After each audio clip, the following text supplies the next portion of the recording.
Spika Moses Wetangula osejatend Wiper Kalonzo Musyoka kuom dwaro ni josiasa maketo sirikal tesre nyaka nyuandie chenro mar chugo duol mar IEBC. Wetangula wacho ni chenro mar chugo duol mar IEBC en gima nie chik kendo nyaka sani jatend piny oseluwo chik kendo rito ng'eto mar od bura.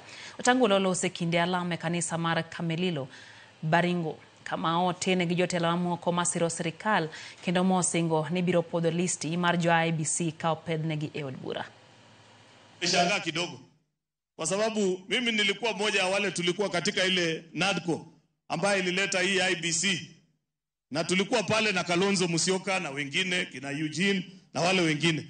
Mimi nimeshangaa hivi majuzi naona wanalalamika tena, wanasema ati rais hakuwauliza hao na sheria ni hao waliandika.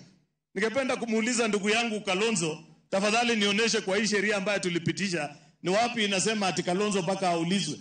Ya pili, wakati nyinyi mlikuwa katika mamlaka na uhuru katika ile serikali ilipita, wakati mlikuwa mnaweka wale kina Charera na wenzake, ni siku gani mlimuuliza William Ruto?